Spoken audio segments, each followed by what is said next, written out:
The grand ballroom of the Shilla was a sea of shimmering silk and quiet billion-won conversations, a testament to the decade Kim Woobin had spent meticulously bleaching the blood from his name. Crystal chandeliers cast a warm, forgiving glow over the elite of Seoul, diplomats, tech moguls, and philanthropists who knew Woobin only as the visionary behind a global empire of innovation. At the center of it all was Leo, standing tall in a tailored tuxedo that mirrored his father's, his laughter ringing out as he celebrated 10 years of life. It was the empire of love in its most radiant form.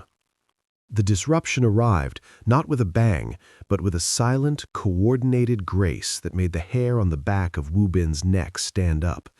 A group of waiters in white gloves marched toward the head table, carrying a singular, oversized gift wrapped in traditional black lacquer, a sharp, jarring contrast to the pastel floral arrangements.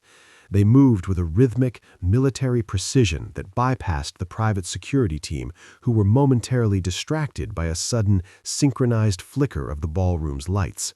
Stephanie, standing at Woobin's side, felt his body go rigid. "Woobin," she whispered, her hand tightening on his arm. He didn't answer. His eyes were locked on the box. As the lead waiter placed it on the velvet cloth directly in front of Leo, the boy reached out, his face bright with curiosity. "Is it for me, Dad?" "Leo, move back," Woobin commanded. The voice wasn't that of the doting father. It was the low, lethal vibration of the man who had once ruled the harbor. The waiter bowed deeply, a gesture that felt more like a mockery than a sign of respect, and retreated into the crowd. Woobin stepped forward, shielding his family with his body, and flipped the silver latch. The lid creaked open. The air seemed to leave the room. Resting on a bed of white silk was a vintage Glock 17, the exact weapon Woobin had left on a tea-house table 10 years ago to seal the buried grudges pact. It was clean, oiled, and the slide was pulled back just enough to reveal a single brass casing in the chamber. Tucked into the trigger guard was a small hand-calligraphied card that read, "A debt of blood has no expiration date." The crystal chandeliers hummed as the lights flickered again, this time plunging the room into a 5-second blackout. In the darkness, the sounds of shattered glass and the sudden panicked gasps of the elite filled the void. When the emergency lights kicked in, the waiters were gone, and a red laser dot danced across the center of Leo's chest. The piece hadn't just been broken, it had been revealed as a lie.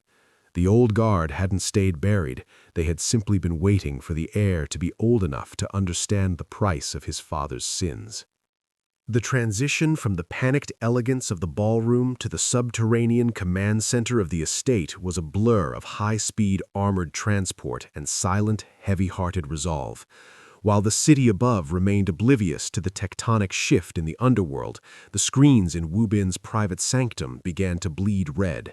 It started as a ripple, a minor glitch in the global servers of Kim Holdings, but within minutes, it morphed into a full-scale digital execution. Woobin stood before a wall of monitors, his tuxedo jacket discarded and his white sleeves rolled to the elbows. Beside him, his lead security analyst worked with trembling fingers. The attack was sophisticated, bypassed every quantum-grade firewall, and bore the unmistakable fingerprint of the old guard, an archaic but lethal encryption logic that Woobin hadn't seen in a decade. "They aren't just crashing the system, sir," the analyst whispered, his face pale in the glow of 1,000 lines of cascading code. "They're exfiltrating the deep archives, the ledgers from the harbor years, the wire transfers to the ghost accounts. They're dumping it all into a public cloud." On the center screen, a progress bar crept forward with agonizing slowness. 82% uploaded. Above it, a ticker showed the primary recipients of the data leak, every major news outlet from Seoul to New York.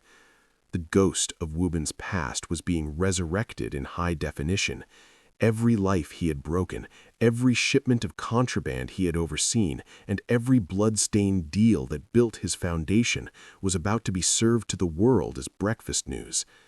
The strategy was clear.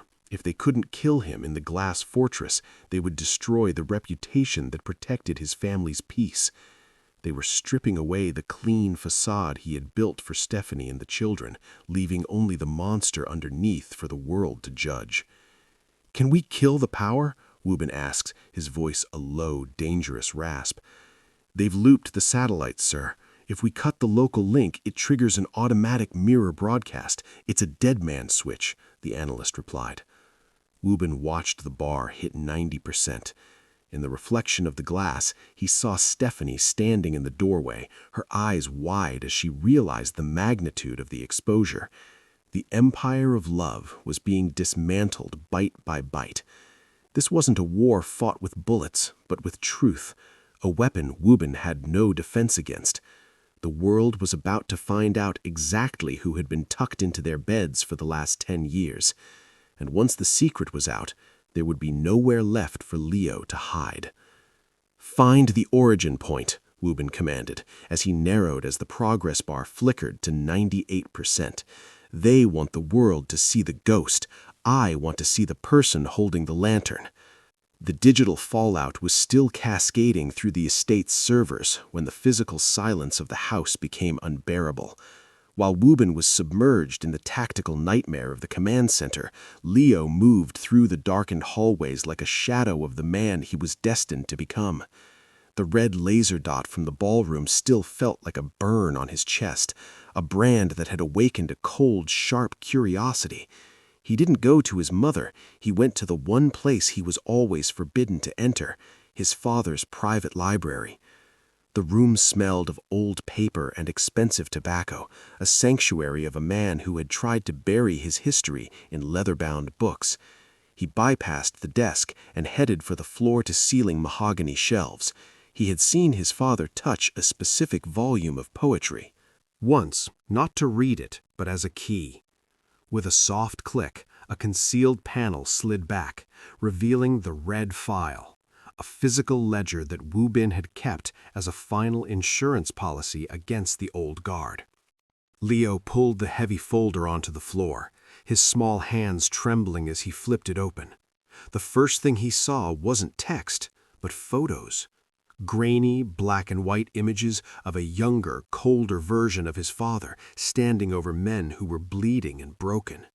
There were shipping manifests for things that weren't electronics or medicine, and lists of names with red lines drawn through them. He read the words Incheon Docks and Sanctified Execution. He saw his father's signature, sharp, aggressive, and unmistakable, at the bottom of a document authorizing the removal of a rival family. The hero of his childhood, the man who tucked him in and taught him to play soccer, was staring back at him from the pages as a ghost of violence. "Leo?" The voice was a low rasp. Leo looked up to see Woobin standing in the doorway, his silhouette framed by the harsh light of the corridor. For the first time, the boy didn't see his father. He saw the man in the photos. He saw the scars on Woobin's knuckles and realized they hadn't come from a legitimate life. Leo's eyes were brimming with a mixture of terror and betrayal. He held up a photo of a burning warehouse, his voice a fragile whisper that cut deeper than any bullet. "You told me you were a builder, Dad. You told me we were the good guys." Woobin took a step forward, his hand reaching out, but Leo flinched, a small, instinctive recoil that felt like a jagged blade through Woobin's heart. The empire of love hadn't just been attacked from the outside, the foundation had cracked from within. The secret was out, and in the eyes of his son, the legend of the visionary businessman was dying, replaced by the terrifying reality of the Mafia boss. The first crack in their relationship wasn't a distance of miles, but a distance of truth. The silence in the library was not a peaceful one. It was the heavy, suffocating weight of a tomb. Woobin watched his son's face harden, the boy's innocence evaporating in the cold light of the red file. But before a single word of explanation could be offered, every screen in the house, from the tablets in the kitchen to the massive monitors in the study, flickered to life with a single high-definition feed. It wasn't a data stream this time. It was a face. The man appeared to be in his late 20s, possessing a refined, aristocratic beauty that masked a jagged, hollow core. He sat in a chair that looked remarkably similar to the one Woobin had used in his youth, draped in a suit of silver-gray silk. Behind him, the unmistakable skyline of Incheon's industrial sector loomed through a window. 10 years is a long time to play pretend, Woobin, the stranger said, his voice a smooth, melodic tenor that carried a terrifying lack of empathy. My grandfather always said you had a flair for the dramatic, but this loving father routine, it's your finest performance.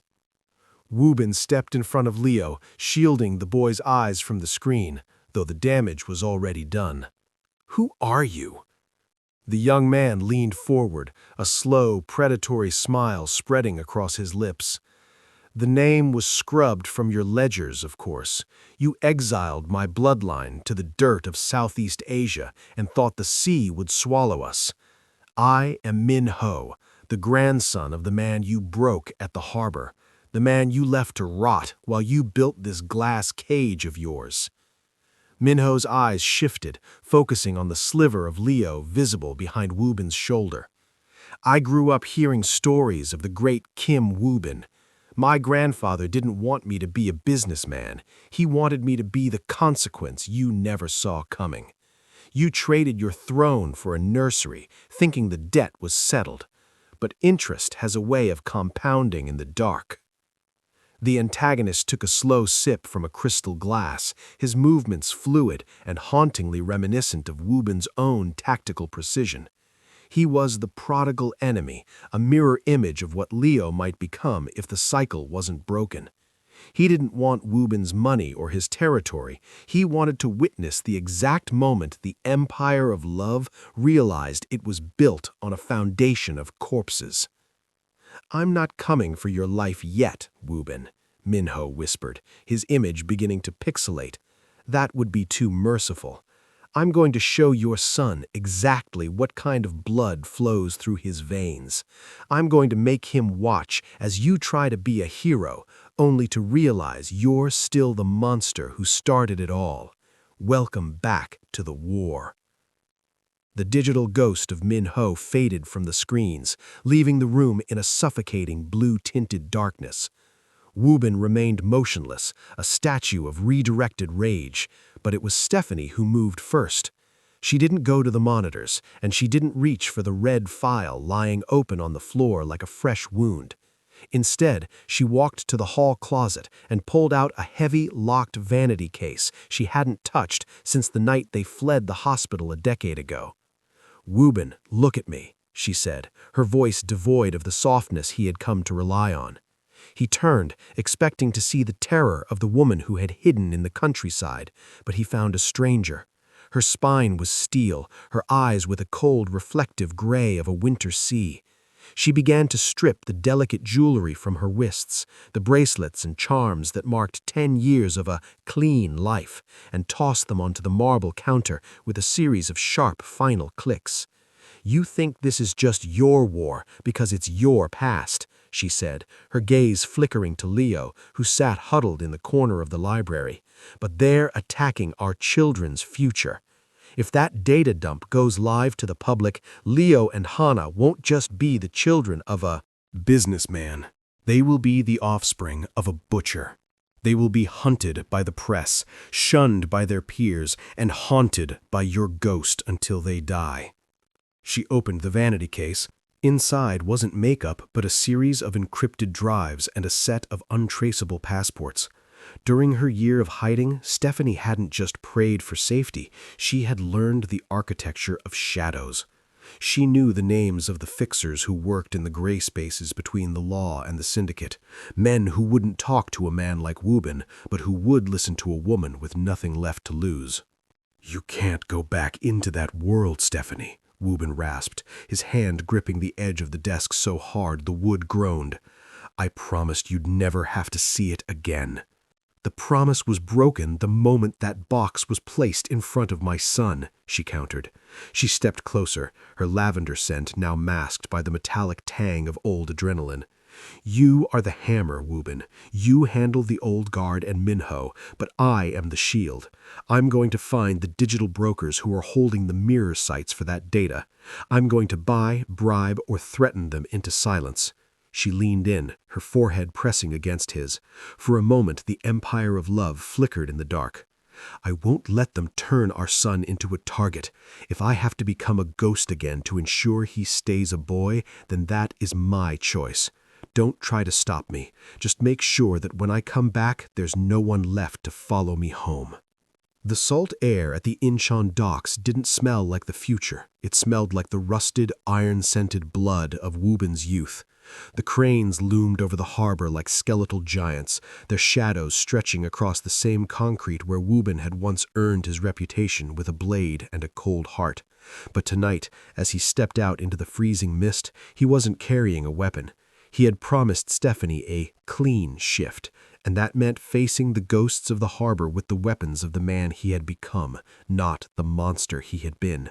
The meeting point was Pier 7, a graveyard of rusted shipping containers. Waiting there was a line of black sedans, their headlights cutting through the fog like the eyes of predators. Minho stood at the center, flanked by 10 men who moved with the unmistakable, twitchy energy of professional mercenaries. They expected the Glock first Woobin to arrive with an army. Instead, they found a lone man in a dark overcoat, his hands empty and visible. No guns, Woobin? Or did you just forget how to hold one in your garden? Minho's voice carried a mocking edge over the crashing waves. I didn't come here to kill you, Minho, Woobin said, his voice a steady anchor in the wind. I came to offer you a trade. The mercenaries shifted, their hands moving toward their holsters, but Woobin didn't flinch. He pulled a slim encrypted tablet from his pocket. The data dump you're orchestrating relies on 3 offshore servers. I've already bought the companies that own the underwater cables feeding them. With one command, I don't just delete the files, I erase the entire digital footprint of your grandfather's hidden assets. The money you're using to fund this little war, it vanishes. Minho's smile faltered, the aristocratic mask slipping to reveal the raw, impulsive boy underneath. You think you can just buy your way out of a blood debt? I'm using the tools of the world I built, Woobin countered, taking a step forward into the light of their headlamps. You want me to be the butcher again so you can justify your own hate. But if you pull those triggers, you prove I've changed and you're just a relic. My son is watching the digital logs of this meeting, Minho. I'm showing him that power isn't a bullet, it's the ability to make your enemy irrelevant. The standoff vibrated with a lethal tension. The mercenaries looked to Minho, waiting for the signal to paint the concrete red. For a heartbeat, the old Woobin, the one who could have disarmed the nearest man in 3 seconds, screamed to be let out, but he held the line. He stood in the cold, a man of commerce and strategy, betting his life on the idea that the clean path was the only one that could actually win. Minho's hand trembled near his coat, caught between the desire for a legacy of blood and the terrifying realization that Woobin had outgrown the game entirely. The victory at the docks was a hollow echo that died the moment Woobin stepped back into the estate. The heavy steel doors stood ajar, the high-tech security display in the foyer flashing a rhythmic, mocking amber. There was no sign of a struggle, no shattered glass, and no spent shells. Only the chilling absence of the boy who was the center of his world. On the kitchen island, Leo's tablet sat active, displaying a single live video feed of a room that looked like a mirror of Woobin's own study. Leo was there. He wasn't bound or bruised. He sat in a high-backed leather chair, his small face pale but composed, staring at the man across from him. Minho hadn't taken the boy to a cellar. He had taken him to a classroom. The psychological trap was set not with chains, but with the seductive poison of a shared heritage. Look at him, Leo. Minho's voice drifted through the speakers, smooth and paternal. He was sliding a set of vintage black-and-white photographs across the desk toward the boy. He tells you he's a businessman. He tells you he's clean. But look at the way he stood at the docks tonight. Look at the way his hand twitched for a gun he didn't bring. He isn't a hero, Leo. He's a predator who put on a leash and called it a conscience. Through the screen, Woobin watched his son's eyes flicker toward the photos, images of the Incheon massacres, the very things Woobin had tried to burn from the world's memory. Min-ho wasn't asking for money. He was asking for Leo's soul. He was showing the boy that the empire of love was a gilded cage built on the corpses of men just like them. Your father thinks he can buy your innocence, Min-ho continued, leaning in until his shadow eclipsed the boy.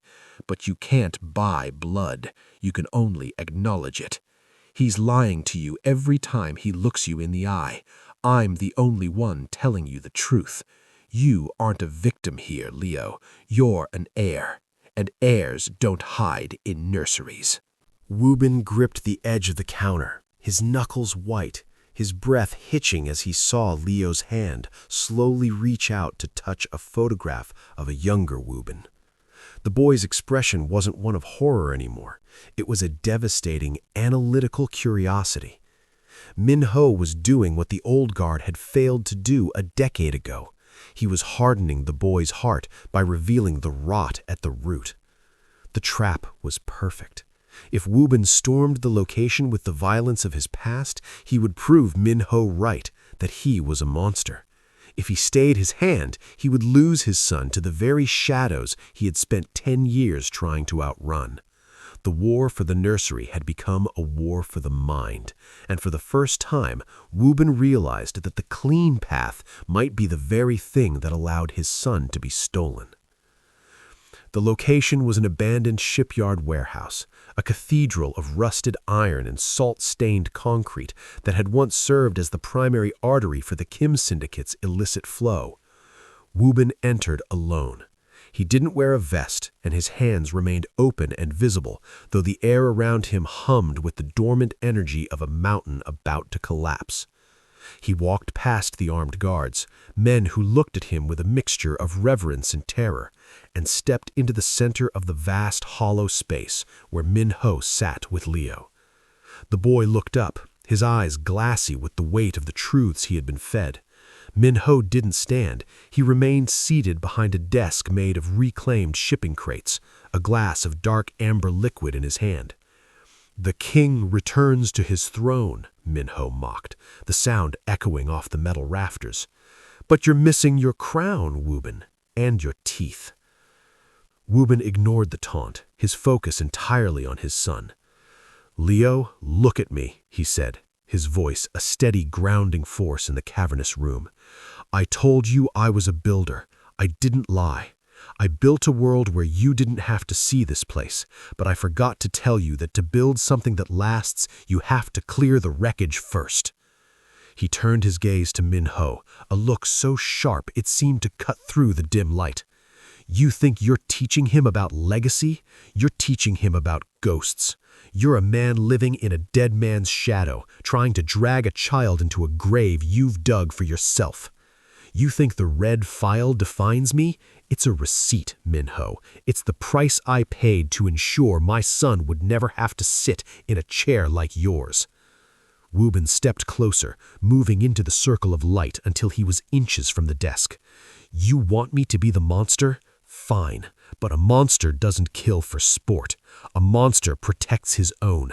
I've already authorized the liquidation of every asset your grandfather's name touches, not by force, but by law.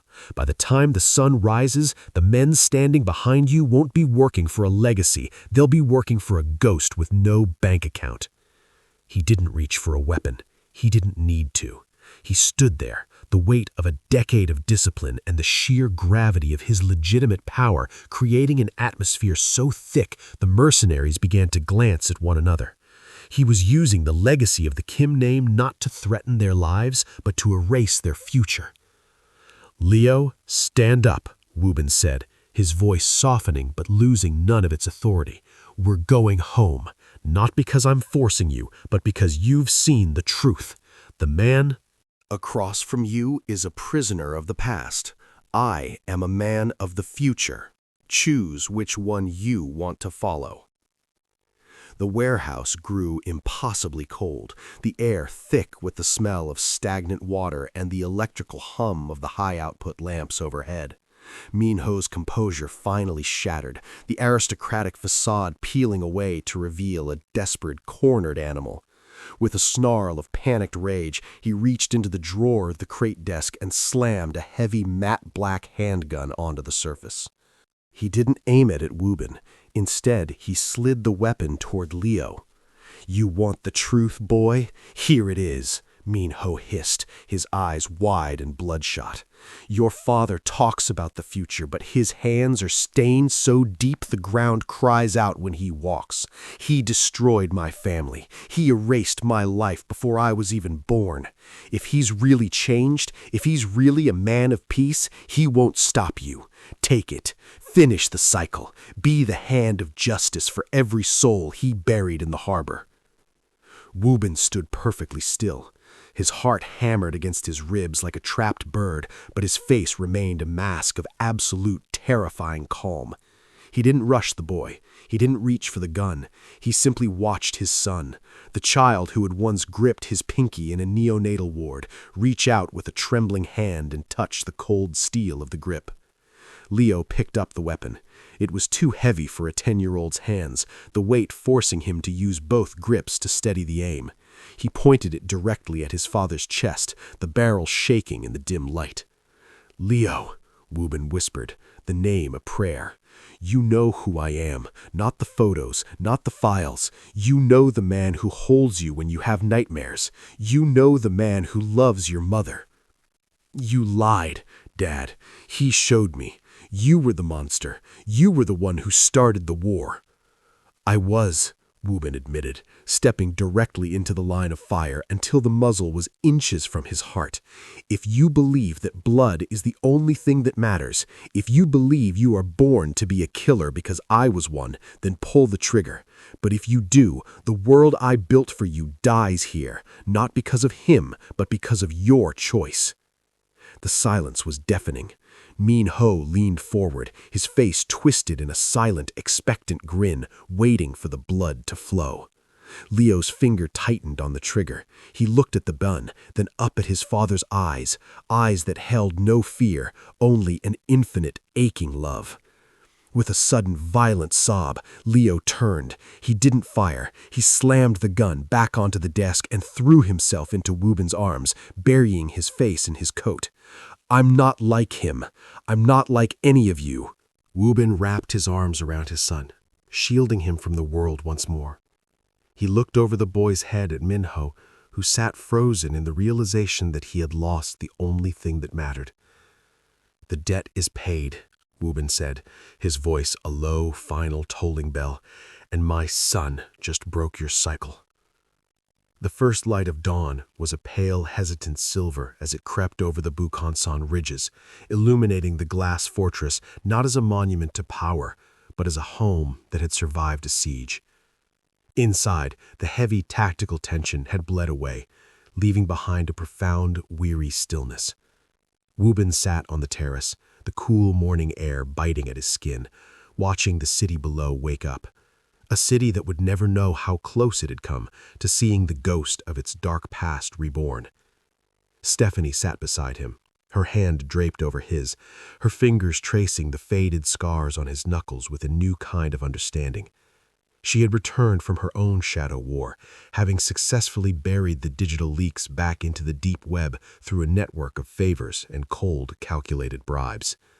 Her face was tired, but her eyes held the steady flame of a woman who had fought for her family and won. "It's over," she whispered, the words lifting like smoke in the morning chill. "For now," Woobin replied, though there was no fear in his voice. He looked toward the living room, where Leo lay asleep on the sofa, still clutching the worn hem of his father's overcoat. The boy had seen the darkness, looked it in the eye, and walked away. He wouldn't be the same. The easy innocence of his first decade was gone, replaced by a gravity that belonged to someone much older. But he was whole. Woobin realized then that his father, Kim Song-dae, had been wrong about everything. Hardness wasn't found in the absence of a heart. It was found in the strength to keep one despite the world's attempts to tear it out. Peace wasn't the silence of the harbor or the absence of enemies. It was the terrifying daily choice to put down the sword even when the hand itched to hold it. He had spent years trying to build a world where the war didn't exist, only to realize that the true legacy he owed his children was the wisdom to end it. Leo wouldn't grow up in ignorance of the Kim name. He would grow up as the man who knew exactly what that name cost and decided to pay a different price. Hana padded out onto the terrace, rubbing her eyes, unaware of the ghosts that had walked the halls while she slept. She climbed into Woobin's lap, and for a moment the three of them were a singular, unbreakable unit against the horizon. The new dynasty wasn't a kingdom of territory or secrets. It was an empire built on the messy, difficult, and beautiful truth that love wasn't a weakness to be purged. It was the only victory that actually lasted. As the sun finally broke over the peaks, turning the glass of the house into a beacon of gold, the father finally closed the ledger for good.